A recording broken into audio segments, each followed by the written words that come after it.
Kanalıma hoş geldiniz. Bugün sizlere daha önce hiç duymadığınız orkideleri en sağlıklı şekilde yetiştirebileceğiniz ve bol bol çiçek açmasını sağlayacak 5 önemli püf noktadan bahsedeceğim. Bu 5 önemli püf noktayı mutlaka sonuna kadar izlemenizi tavsiye ediyorum. Çünkü eğer orkideleriniz hiçbir şekilde çiçek açmıyorsa bu anlatacağım püf noktalar ile artık herkes orkide bakabilecek. Hemen birinci püf noktaya geçelim.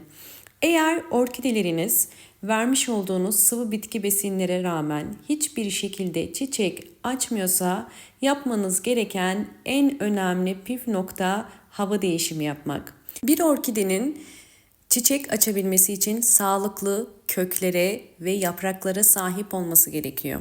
Hava değişimi yapacağınız orkidenin de köklerinin ve yapraklarının sağlıklı olması gerekiyor. Yani orkidelerinizin böcekli ve hastalıklı olmadığından önce emin olmanız gerekiyor. Bundan emin olduktan sonra hava değişimi uyguluyoruz. Hava değişimi nedir? Hava değişimi mevsim geçişini fark etmeyen, çiçek dalı çıkarmayan orkideleri 4 gece 5 gün dışarıda bekletmektir. Bir türlü çiçek açmayan orkideler için mutlaka uygulanması gereken metot ve bu metot %100 sonuç verir. Hava değişimi için hava sıcaklığının 15 ve 18 derece olması gerekiyor. Geceleri 15 ve 18 derece olan gecelerde 4 gece orkidelerinizi bu şekilde dışarıda bekletiyoruz. Gündüzleri de rüzgar ve aşırı güneş almaması gerekiyor. Yarım güneş alan bir yere koyun.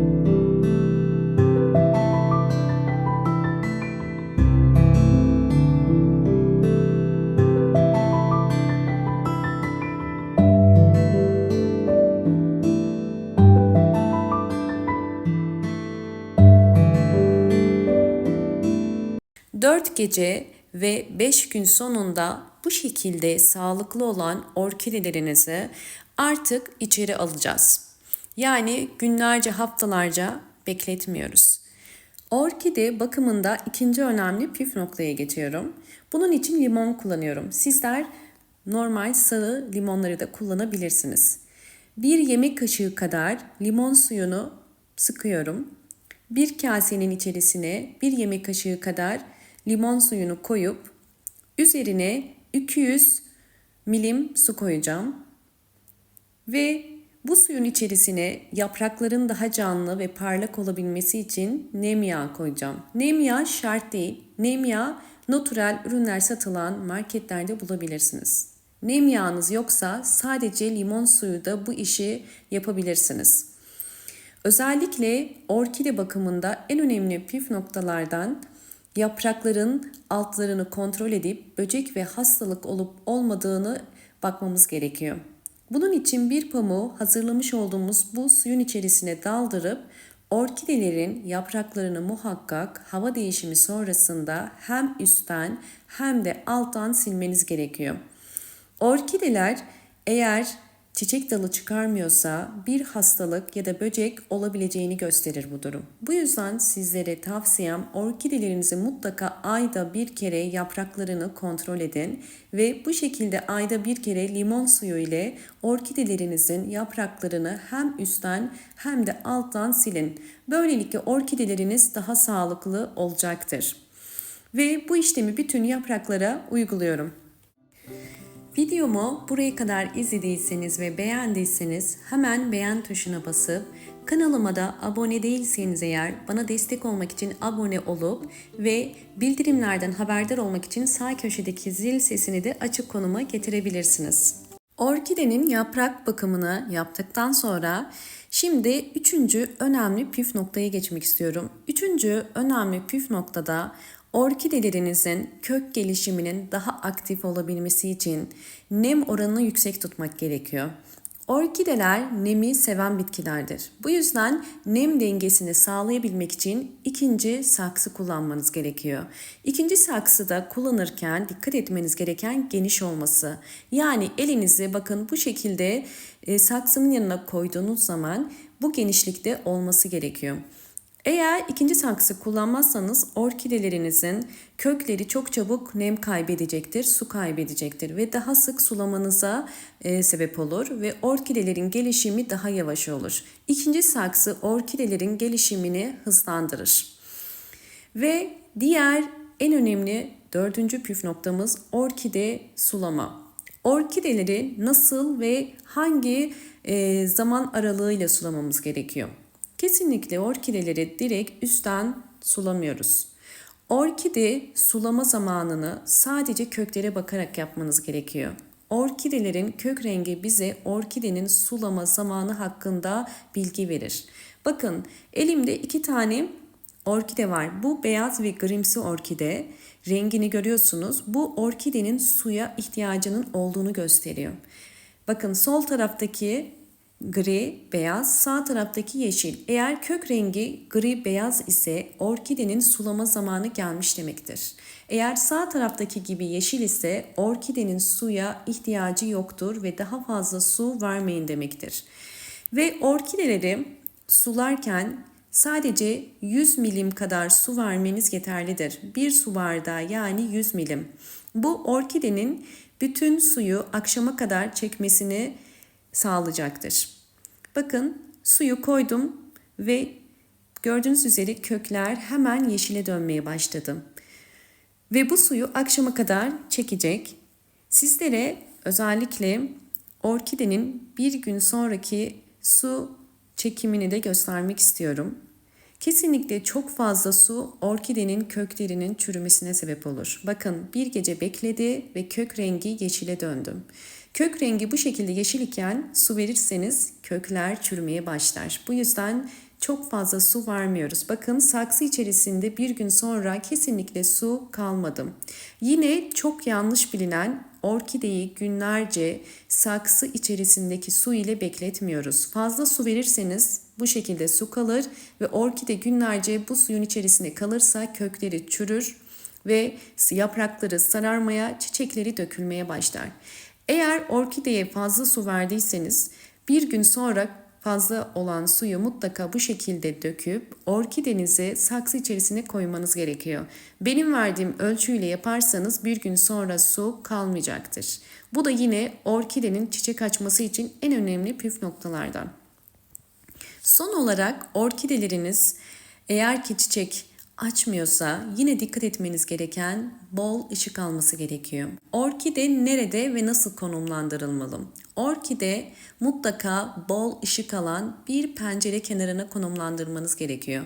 Orkideler ışığı seven bitkilerdir. Pencereniz güneşi ikindi ya da sabah kısa süreliğine alıyorsa orkidelerinizi bu pencere kenarına konumlandırabilirsiniz. Bol ışık alan ve kısa süreliğine güneş alan orkidelerin çiçek sayısı çok daha fazla olur. Bakın bu sadece ikindi güneşini alan bir pencere ve gördüğünüz üzere orkideler bol çiçekli. Çiçek sayısının fazla olması tamamen orkidenin bol ışık almasıyla doğru orantılıdır. Bu anlattığım püf noktalara dikkat ederseniz orkideleriniz bol bol çiçek açacaktır. Çiçek açmayan orkide yoktur. Bunu unutmayın. Son önemli 5. püf nokta ise orkidelere sıvı bitki besinleri yani gübre vermek. Ben evde doğal gübreler hazırlıyorum. Muz kabuğu suyu hazırlayacağım sizler için. Fakat sizler kanalımdaki bütün tarifleri uygulayabilirsiniz. Orkidelere bu anlattığım bütün püf noktalara dikkat ettikten sonra ayda bir kere mutlaka sıvı bitki besinleri verin. Bir muzun kabuğunu bakın 200 milim suyun içerisine koyuyorum ve bir gece bekletiyorum. Bir gece sonunda bu suyu bütün evdeki çiçeklerinize ve orkidelere gübre olarak verebilirsiniz. İsterseniz pirinç suyu, isterseniz aloe vera suyu hepsini dönüşümlü olarak verebilirsiniz. Her bir saksı için 5 yemek kaşığı idealdir. Hiçbir zaman gübreyi çok fazla ve çok sık aralıklarla vermeyin. Ayda bir kere gübre vermeniz orkideler için yeterli olacaktır. Bu anlattığım 6 püf noktadan sonra orkidelerimin sıfırdan nasıl yeni çiçek dalı çıkardığını sizlerle şimdi paylaşacağım. Videomu buraya kadar izlediyseniz ve beğendiyseniz hemen beğen tuşuna basıp kanalıma da abone değilseniz eğer bana destek olmak için abone olabilirsiniz.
Anlattığım bütün püf noktalar sizler için faydalı olmuştur. Videomu buraya kadar izlediyseniz ve beğendiyseniz hemen beğen tuşuna basıp kanalıma da abone değilseniz eğer bana destek olmak için abone olursanız çok mutlu olurum.